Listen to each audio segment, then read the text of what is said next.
Contoh ambulansnya udah lihat belum tadi? Depan itu ada tulisannya, untuk semua orang apapun suku, agama, dan ras Anda. Tanpa biaya sopirnya dari kita, bensinnya tolnya dari saya, inilah dari kami. Umat Nabi Muhammad SAW. Dari kami pemeluk Islam rahmatan alamin. Itu Ikhlas Foundation. Akan menolong siapapun, apapun agamanya, tentu kami utamakan muslim. Sejarah punya ambulan 3 gimana kok? Ambulansnya nggak 3 mas, 9. Oh 9. Iya.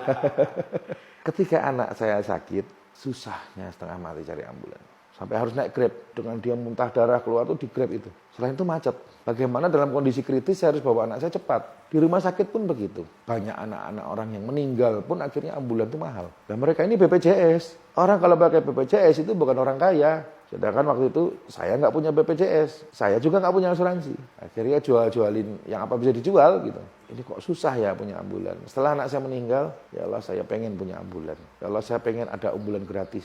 Nggak cuma katanya gratis. Banyak bilang gratis. Dan berapa banyak orang yang punya ambulan. Atau lembaga, bahkan maaf nyuwun sewu. Banyak masjid punya ambulan, tapi ambulannya cuma jadi pajangan di masjid. Ini loh punya ambulan. Jalan nggak tiap hari. Cara paling mudah untuk ambulan ini menjadi pahala jariyah bersama, kerjasama sama rumah sakit, kerjasama dengan puskesmas terdekat, kerjasama dengan dokter-dokter klinik terdekat. Mereka pasti butuh dan mereka pasti hubungi. Dan ambulan itu pasti jalan. Jadi kalau lihat garasi saya, mobilnya 4 mas, yang 3 ambulan gitu. Lebih bagus dari Mercy, lebih bagus dari Alphard. Alphard Anda, mobil mewah Anda hanya dipakai untuk Anda dan keluarga. Ambulan saya mengantarkan Anda ke rumah sakit dan pemakaman. Mengantarkan dengan pahala setiap putaran rodanya insya Allah. Ambulan kita semua ya, bukan punya saya. Karena apapun yang sudah kita buat, jadi milik semua umat Islam. Kenapa begitu lega atau ikhlas banget melepaskan dunia untuk itu? Sebelum masuk Islam sudah seperti itu soalnya mas. Jadi coba cari Hani Kristianto gereja gitu. Apa yang saya lakukan di gereja? Pikul salib. Pikul salib itu artinya begini. Kamu sudah Islam? Sudah. Percaya asyhadu alla ilaha illallah, sudah. Benar sudah. Asyhadu anna Muhammad Rasulullah, betul. Kelakuanmu jauh dari Nabi tapi.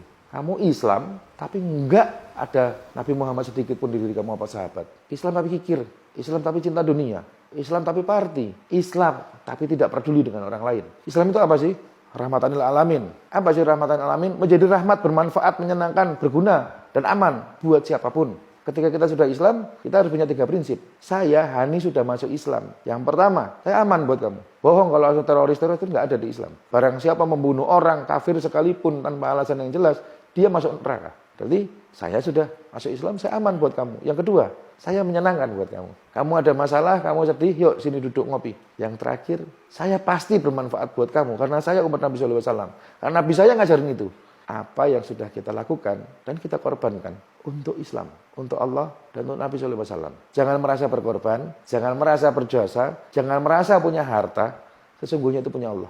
Jangan pernah berharap minum dari telaganya Nabi kalau kamu tidak melakukan apa-apa untuk Nabi. Jangan pernah mengaku dirimu Islam kalau kamu nggak pernah melakukan apa-apa untuk Allah dan Rasulnya. Buatlah Nabi kita tersenyum dengan apa yang sudah kita lakukan walaupun kecil. Tapi itu yang terbaik, itu yang ikhlas.